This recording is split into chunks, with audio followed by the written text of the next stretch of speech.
YouTube, Coppersan here. The Misty Island event has been released in MapleStory Global. And if you managed to get in but aren't sure how to beat chapter 1, I'll show you how I had this chapter in the bag by day 6. If you have trouble getting in, I recommend smashing down that yes button until you get in.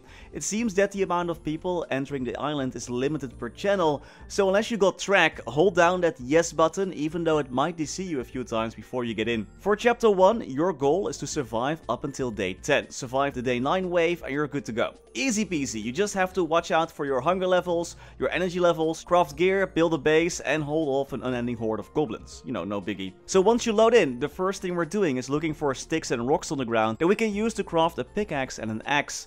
Once crafted, make sure to assign them to a shortcut on the keyboard for easy usage. You can do this for your weapons as well, just drag and drop. Next we chop down some bushes and banana trees for leaves and food. Chop down a few actual trees as well, usually 2 or 3 will do for now.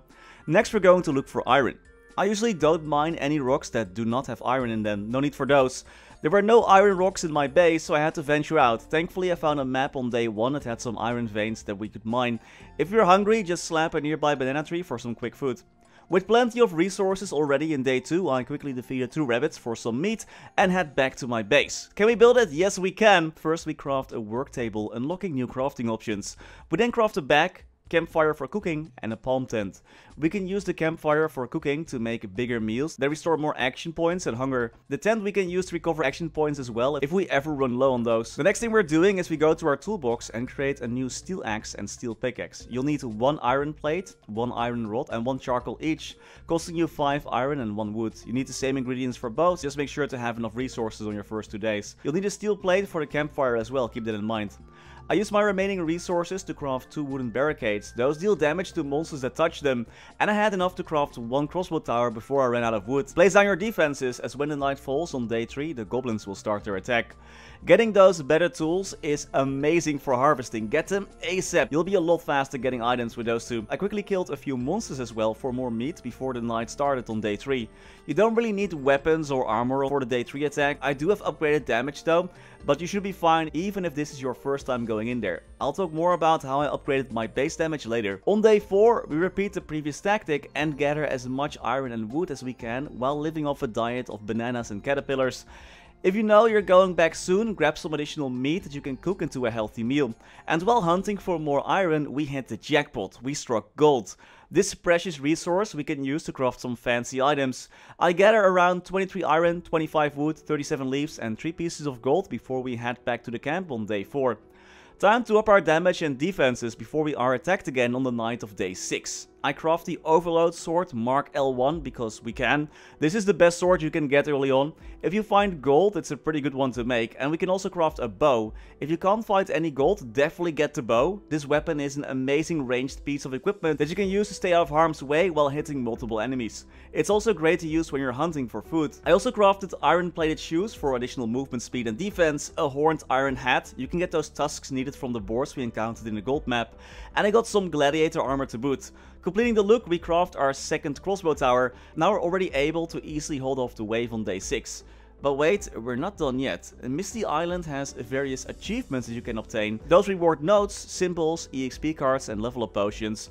For those bonk potions that we want to get, you need to collect water using a building, the water collector, so we create that so we can start working towards this achievement. You can only collect water from this structure when it rains though, so you have to hurry back to base if it starts raining. We've gotten pretty hungry as well at this point, so we take our bow and hunt for some delicious meat. With our belly filled up, it was time to defend ourselves against the next wave. The bow is great for taking out those annoying flying monsters, and the boss I chopped up using the sword. One of our barricades did get destroyed during the attack though, so we first fixed that, and that is actually enough already to survive the day 9 wave. You can just chill if you want to from this point out, gather food and mess around if you want to, but you could also go full super explorer and just get even more upgrades. We mine all the iron and gold that we can find. I had like 12 gold pieces at one point.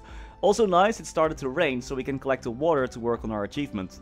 You need 5 gold and a lot of metal pipes to upgrade our work table into an industrial one. Once you've done that, a whole new array of options appear, from street lights to defensive cannon towers. We don't need any of those for the day 9 wave, but it would be fun to see that boss get blown up. But if I learned anything from playing MapleStory all these years, is that you always have to default back to best class paladin if you want to have a good time.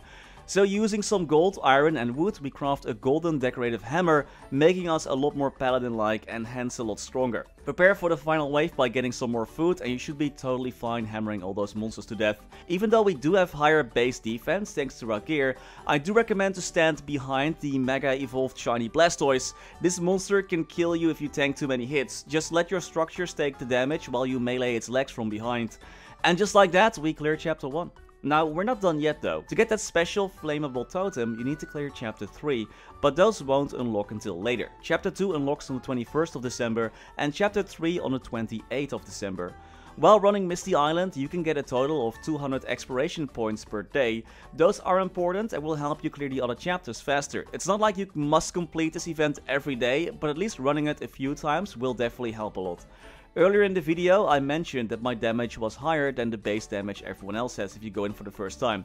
If you talk to Sonia in the expedition headquarters, you can spend your points to increase your damage, health, tower damage, etc. Not sure how useful tower attack is, but if I see damage numbers go up, I'm happy. You can get 200 points per day during chapter 1, and you can reset things twice in case you're unhappy with your spending. You can't keep resetting them though, twice only. I'm probably going to invest into harvesting speed next, and attack speed as well. Plus you also get daily EXP when you complete chapter 1 over and over. I get 1.7 billion EXP per clear at level 254, which is not that much though, but I kinda like this event, so that's fine with me. I do hope Nexon fixes the entry issues soon, and I heard that Maples with high ping have a lot of stuttering issues. I hope those both get resolved as well. Misty Island is a very unique event that I definitely recommend you experience at least once. I think it's pretty fun. No need to go super hard either, which I really like. Besides that, because there already is plenty of stuff to do in the game at the moment.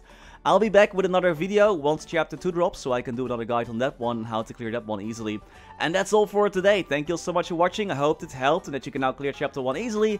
And as always, many thanks to our members for making these videos possible. Special thanks to Niels de Coninck, Raar maar waar, Sebastian, Hanoy, Ryalias, Kim, Vareese, Mora, Wiley, Historycanon, BackSpaceOTI, Saffronyx, Ziggy Flidiot, Knifesu, Cloudfix, Gustus Rodriguez, Digby, Vira, Trevor, Michael Menchaca, Ratius, Justin Vale, Silvio Nato, Afterlord_MS, Striker Elk, Tidal 1 Pun, Radical Jaws, Riser RU, Sir Tito 655, Mathias Simonsson, PC Game Life, The Passenger, Martin Panzik, Conrad Crystallis, Ace Light, Mr. Anarch, Ben Wolf, Max Bernhardt, Muka 1017, BNB King, Scotty Flies Fast, Priscilla, Brendon Cam, Vake Botnet, Fekko, Victor Sundstrom, ceemak, Only, Rashid Alarudi, Gerlando Balavia, Gianfranco Calderon Canavero, Lucky Beats, Matinu Dev, Gummy Bullet, Lord Fazil, Spats D. Kaiser, Zunnen, That Archie Guy, Grogro, Grable Egg, and Louis Bento Brandao.